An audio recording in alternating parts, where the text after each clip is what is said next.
Have you ever felt like your own neighborhood was a prison disguised as paradise? What if the smiling HOA president preaching safety and standards was secretly invading every resident's privacy? And how delicious would it feel when her own dirty little secret gets projected on the big screen for everyone to see?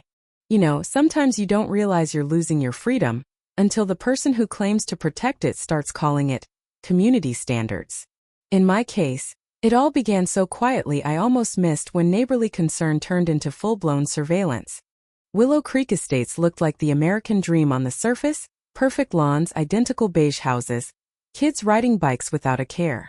But underneath, a web of rules so ridiculous they'd make a prison warden blush. And at the center of it all sat Karen Thompson, our beloved HOA president, with her pastel cardigans, clipboard glued to her hand, and that honey-sweet voice that could fine you for breathing too loud. I was just Ryan, the quiet IT guy who bought the corner house 2 years ago, thinking I'd finally have peace after the city grind. First month in, Karen showed up at my door with a smile wider than the welcome sign. "Ryan, honey, we're so glad you're here. Just a quick note, your trash can was visible at 7:58 a.m. yesterday. Clearly states no bins before 8. For the property values, you understand." I laughed it off, paid the $50, and figured it was a one-time thing. Oh, how wrong I was. She started small. 2 inches too far left in the driveway. Another ticket because my grass hit 3.5 inches after a rainstorm. Never mind the drought warning. Then came the real kicker.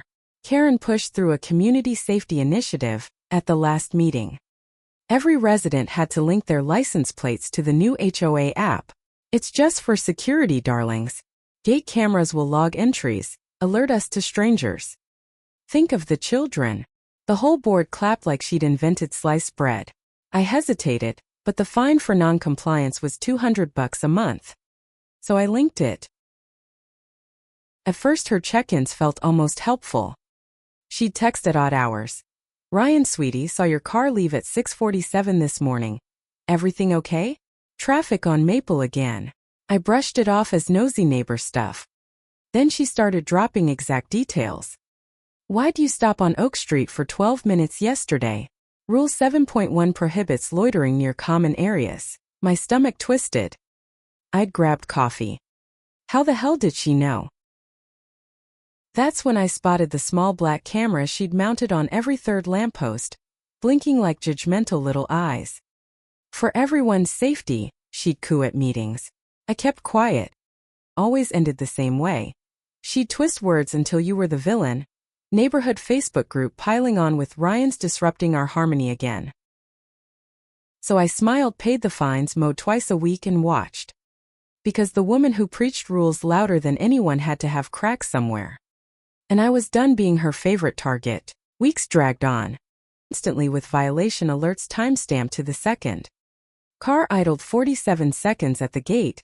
Engine noise complaint. I started parking 2 blocks away just to breathe. Friends stopped visiting because Karen's app flagged excess guest vehicles. My life shrank to a monitored cage of beige perfection. One night, staring at yet another $150 notice for unauthorized flag on July 5th, holiday rules only, I sat in my garage and laughed bitterly. She'd built an invisible fence tighter than any dog's. But instead of exploding, I decided to learn her game. I'm in IT after all. The HOA app wasn't rocket science. She bragged about the admin portal during a boring Zoom meeting, even shared her screen by accident once. I cloned the tracking module to my laptop, nothing illegal, just mirroring the public logs she loved waving around. If she wanted to watch me, fine. Willow Creek. That's when things got interesting. In Thursday ritual she called personal inspections. She'd cruise the neighborhood in her shiny white SUV, clipboard out, snapping photos like a paparazzo on steroids. "Keeping standards high, everyone," she'd wave. But my cloned app told a different story.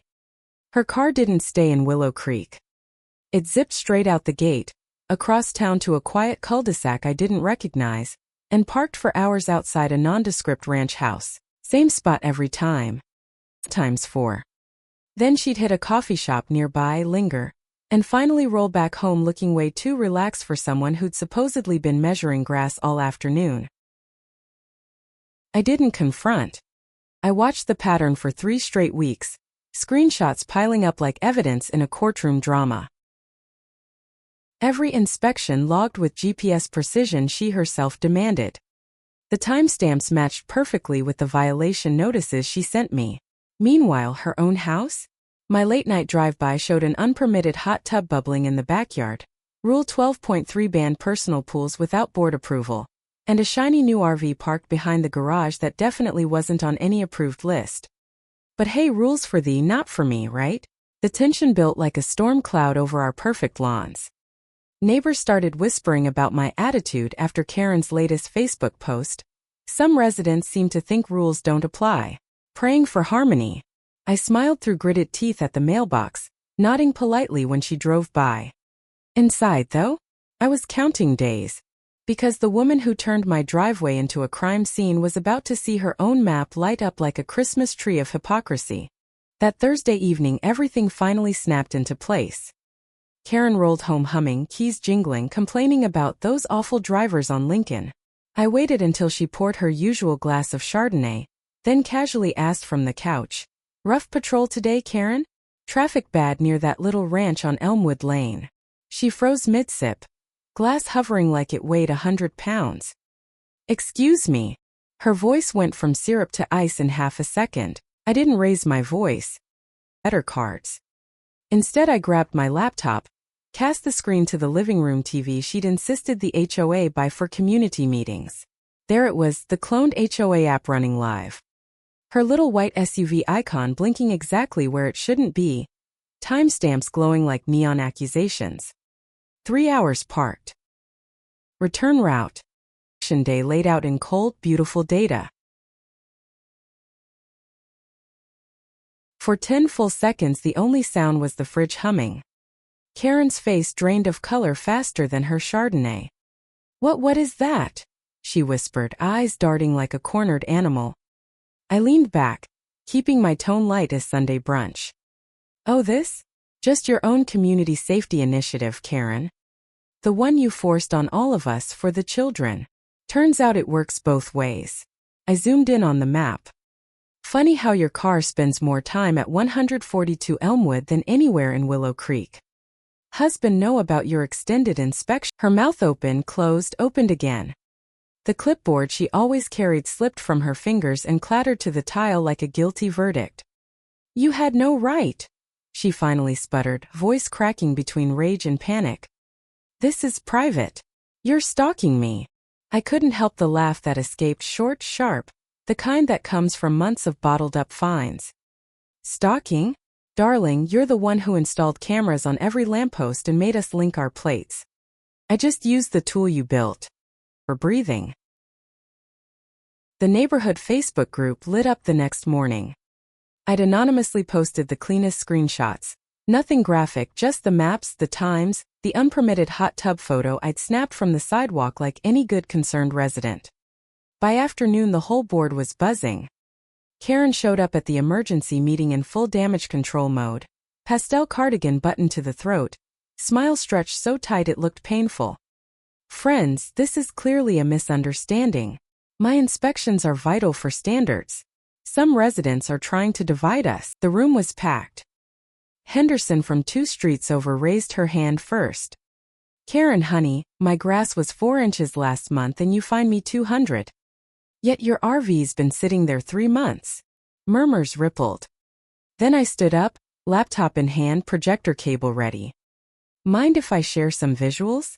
Since we're all about transparency." The board president, Karen's usual yes man, tried to shut it down, but the crowd shouted him down. I plugged in. The big screen lit up with her own map. Gasps rolled through the room like a wave. There was her SUV, parked for hours at the lover's house. Turns out the guy was the HOA's landscaping contractor, the same one she'd approved without bids, funneling thousands in emergency maintenance that never happened. Side-by-side photos. My $500 grass fine next to her illegal hot tub. The timestamps prove she was nowhere near Willow Creek while writing me up for excess guests. Karen's face went from pale to purple. This is harassment. I was meeting a friend. For community outreach. Someone in the back actually snorted. Outreach that lasts 4 hours every Tuesday? With the same man whose invoices you signed. The room erupted. Phones came out. The treasurer, her secret boyfriend's best buddy, suddenly found the floor fascinating. Within 30 minutes the vote was unanimous. No confidence. Karen Thompson, Queen of Willow Creek, was stripped of her clipboard, her title, and her precious app access on the spot. She tried one last desperate play as security, ironic, right? Escorted her out. You'll all regret this. Property values will crash. But the laughter that followed was the sweetest sound I'd heard in years. Turns out when the enforcer falls, the neighbors suddenly remember every petty fine, every fake smile, every time she'd weaponized standards against them. The energy in Willow Creek shifted overnight. People started parking normally. Inches. Someone even hung a flag on a random Tuesday just because. I kept my cloned logs not as a trophy, but as proof that the line between protection and control is thinner than HOA paint. Karen thought her little surveillance empire would keep her safe forever. Instead, it handed me the mirror she'd been forcing everyone else to look into. Months later, the new board actually voted to scrap the tracking app. Too invasive, they said. Sometimes karma doesn't arrive with thunder and lightning. It arrives as your own GPS, blinking on a screen in front of 200 neighbors who finally see you for what you are. And every time I drive past her old house, now for sale, hot tub quietly removed, I remember, the loudest rulemakers are usually the ones with the most to hide. Patience isn't just a virtue in HOA hell. It's the weapon that brings the whole fake paradise crashing down. Sometimes the loudest enforcer of rules is the one hiding the worst violations.